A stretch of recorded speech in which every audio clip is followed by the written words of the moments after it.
Busco un lugar para vivir y descansar, donde no hace falta ni llamar.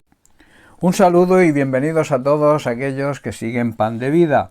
Hoy quiero hablaros de un tema importante, la vanidad.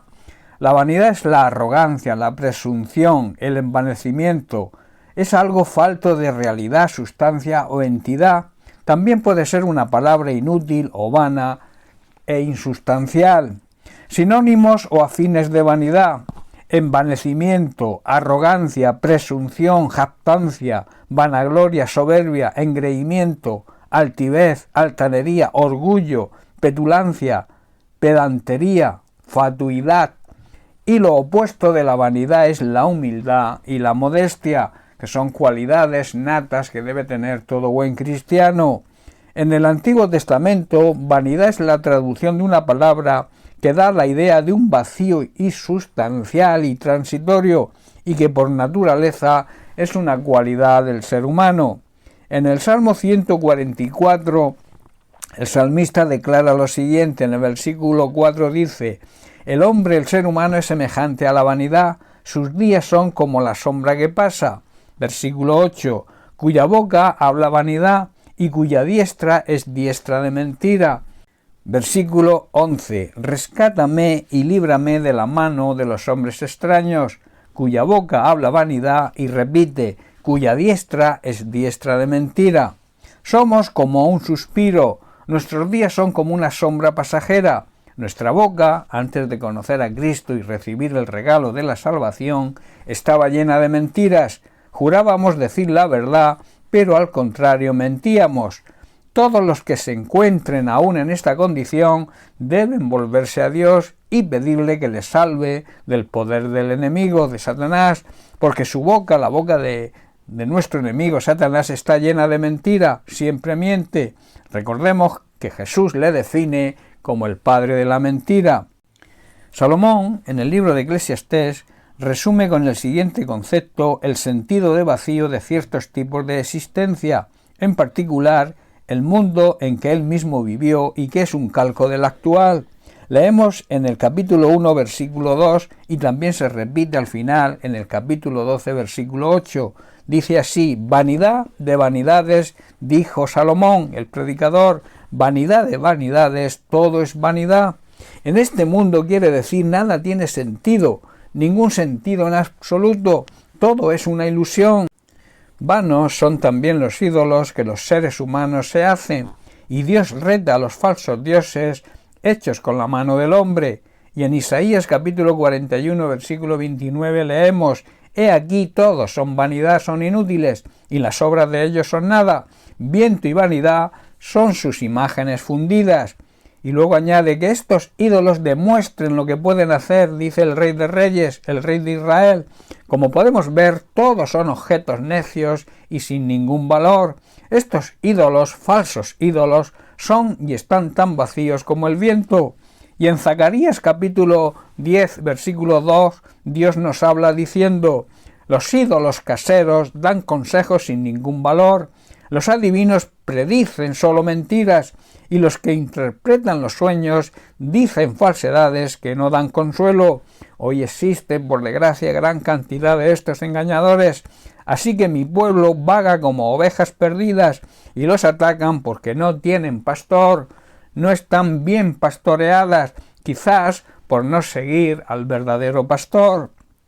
Con frecuencia también vanidad se traduce por la palabra hebrea que denota lo que no es, lo falso, lo irreal, y tiene el sentido de lo que ha de acabar en fracaso. Vanidad también equivale a confusión, como la que caracteriza a los hacedores de ídolos. En el Nuevo Testamento, vano tiene el sentido también de vacío, sin sustancia.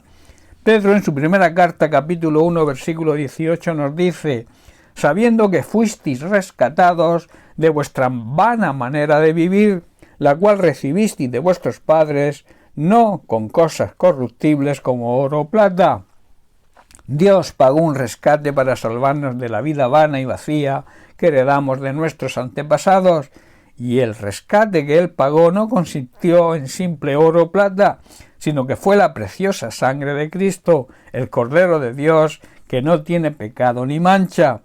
Y Pablo a Tito le aconseja en el capítulo 3, versículo 9, evita las cuestiones necias y genealogías y contenciones y discusiones acerca de la ley, porque son vanas y sin provecho. No debemos meternos en discusiones necias sobre cosas espirituales o en riñas y peleas acerca de la obediencia a las leyes judías. Todo esto es inútil y una pérdida de tiempo. La vanidad es la ausencia de una cualidad esencial o en lo que es sin valor o sin resultado, por lo que las cosas vanas tenemos que rechazarlas. En Efesios capítulo 4, versículo 17, Pablo asegura que los gentiles, los incrédulos, viven en la vanidad de su mente. Su forma de pensar es vana, es inútil, es decir, sin resultado en sus esfuerzos intelectuales y morales.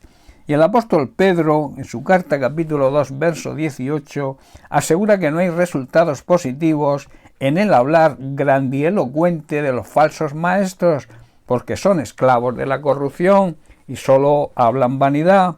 Por último, decir que todo lo que se opone a los mandamientos de Dios es vanidad. En Éxodo capítulo 20, versículos 3 al 5, Dios nos dice: no tengas ningún otro Dios aparte de mí. No te hagas ninguna clase de ídolo ni imagen de ninguna cosa que está en los cielos, en la tierra o en el mar. No te inclines ante ellos ni les rindas culto, porque yo, el Señor tu Dios, soy Dios celoso, quien no tolerará que entregues tu corazón a otros dioses. Extiendo los pecados de los padres sobre sus hijos, toda la familia de los que me rechazan. Aquellos que rechazan y desobedecen sus mandamientos, queda afectada hasta los hijos de la tercera y la cuarta generación. Este rechazo a Dios, el rechazar a Jesucristo y su obra redentora, va a influir en futuras generaciones. Tanto el individuo como la comunidad cristiana, la Iglesia, son vanos en cuanto dejan de estar unidos a la revelación de Dios de forma exclusiva. Pablo en 1 Corintios capítulo 15, versículos 16 al 20, nos hace la siguiente reflexión: y si no hay resurrección de los muertos, entonces Cristo no ha resucitado, y si Cristo no ha resucitado, entonces la fe de nosotros es inútil, y todavía somos culpables de nuestros pecados. En ese caso, todos los que murieron creyendo en Cristo están perdidos, y si nuestra esperanza en Cristo es sólo para esta vida, somos los más dignos de lástima de todo el mundo. Pero aquí está la clave: pero lo cierto es que Cristo sí resucitó de los muertos. Él es el primer fruto de una gran cosecha, el primero de todos los que murieron.